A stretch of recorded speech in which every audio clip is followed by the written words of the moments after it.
Hello, this is Jason from Atomic Martian Toy Reviews, and I present to you my review of the Cable action figure. Now, this is from Marvel Universe Series 3. This is the 7th figure in Series 3, listed right here. And right here on the top left is a picture of Cable. Now, I'm not 100% sure which artist did this rendition of Cable, but it is a more of a modern version of the character. Now, here is a character. Figure here. Now this figure does not include Baby Hope. It doesn't have Cable with his Baby Bjorn thing with the baby attached on the chest, which I'm not really upset about. I thought that was kind of strange when I first saw pictures of it. Here's a back here with Cable, looking like a badass. There's a brief description, very generic description of Cable on the back, and here's some of the other figures that came out in this wave. Apocalypse, Wolverine, Cyclops, and of course this is part of S.H.I.E.L.D. This is the S.H.I.E.L.D. logo here. Okay, here's a little bit closer look at the Cable figure out of package. Before I do the full review, I just want to kind of give a little bit of a backstory as to why I like Cable and why I think he's a really cool character. Cable was first introduced in 1990 in New Mutants 86 and 87. At the time, I was a middle school student. Just starting to get into X-Men comics and comics in particular. So when the character Cable was created by Rob Liefeld, I was immediately drawn to him as far as a character. He had guns, he had a no-nonsense, badass attitude, and he wasn't afraid to take on anybody. He was completely different than most other X-Men characters out there, except for maybe Wolverine. Wolverine was about the only other character that was similar in personality to Cable. I, of course, got heavily invested into X-Force comics around the same time too. So I read a lot of the X-Force comics, and of course all the stuff with the Legacy virus and Cable duking it out with his brother Strife over that.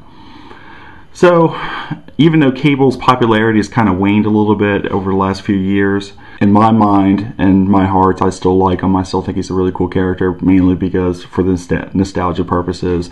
But he is a very early 90s character. He has crazy muscles, you know, big badass guns. He's basically like every other character Rob Liefeld created in the early 90s. So let's check out the figure. Okay, here's a little bit closer of a shot of the figure. I'm not really sure why he comes with this weird metal staff. Cable is generally known for dual-wielding pistols or guns or machine guns. But he comes with a staff, which looks pretty cool. There's good detail on it, and it fits in his hand pretty well. Yeah, so there's the staff. Now the other weapon, one of the other weapons he comes with is this gun. This gun here. I like the detail of it. It's very futuristic looking. Overall, I think this gun's pretty awesome. It fits very well in this human hand, but this metallic robot hand, I was having a hard time getting it to squeeze in there. The fingers are kind of close together and oddly shaped. He also comes with a pistol, which is the trademark Cable pistol, this one here. It's also a very nice looking gun. It's basically the pistol that Cable had when he first appeared. On his body, there's some pretty cool little scars and details on his arms and everything. And the robotic arm is made very well. It basically has full posability in the arm, except for the elbow joints don't go side to side, but the wrist spins, the elbow goes up and down like that, and he has full motion in the shoulder with the ball joint there. The other arm is limited a little bit because of his shoulder guard, but not much. It's basically the same arm, only different design. He does have waist articulation, of course a rib cage crunch, which most universe figures have. He has his legs do swivel back and forth right there, and of course they go up and down, so he has full articulation in his legs there. His knee has the standard three-part knee. Now this part was a little interesting. His leg, or his calf, spins right here at the connecting point, and the ankle doesn't go up and it goes a little bit up and down, not much, but it goes side to side like this. I think if you can see that. See how it spins side to side?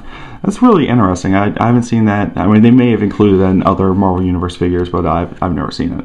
Of course, I just started collecting these, so I'm not an 100% expert on Marvel Universe figures. And of course, his head has a lot of detail to it. It's a very, very nice looking head. Of course, he has his traditional star scars over his eyes. His traditional white eye there. This figure is very closely based on the original Rob Liefeld design. A little bit more modern, but not much. Especially with the face detail, he looks like the traditional Cable. Overall, it's pretty cool. But overall, the detail is great. The paint apps and the color apps are fantastic. There are a few little blemishes here and there, but you know that's pretty common with most Marvel Universe figures. The knee things are movable. They do move up and down like that. Everything. But great posability. You can do some really cool poses with this guy. One thing I kind of is a little annoying is the fact that if you tilt his head straight up, so he's like looking at the sky motion, you can see the neck joint in there. That's a little disappointing. It kind of limits his head posability. You almost want to cover that up, you almost have to tilt his head down. Like I said, you do have some very good posability here. You can do some cool stuff with him holding his weapons. Here's a standard soldier pose. Looks good. Now with the way his foot kind of bends in on the ankle, it gives you some posability with him, and you don't need to necessarily use the base in order to get these cool poses with this figure. Here's just an example of one. This is my terrible attempt at doing an evangelist pose with the figure. But yeah, with the ankle tilted in like that, it definitely gives you some options for poses, which I think makes this figure pretty cool. The fact that he is a bulkier, larger figure, but still has a lot of articulation, and you can still pull off a lot of the cooler poses with him without having to rely on the base that he comes with. Alright, here he is one last time. Now overall, I really like this figure. I think the sculpt on this figure is very, very good. It's actually much better than most Marvel Universe figures that they've been releasing. I hope this is kind of a sign of the times that they're improving their sculpts for Marvel Universe, and most of the figures that we can expect to see in the future are as detailed and come with as many accessories as this particular one does. Like I said, it comes with a staff and it comes with 2 different guns. Overall, the sculpt is great. I love these little accessories, all the straps and everything. Most of the stuff is movable and removable. Like these in here are movable. All these in here, his belt, all that's movable. The chest piece is movable. So overall, this figure looks fantastic. Very great representation of the character. Looks almost identical to the Cable character that most people would recognize. And just a perfect figure for any X-Men or Marvel Universe collection. I really would highly recommend picking this up. Alright, there you go. This has been Jason from Atomic Martian Toy Reviews. Don't forget to check out our blog at AtomicMartians.com and subscribe to our channel. Peace.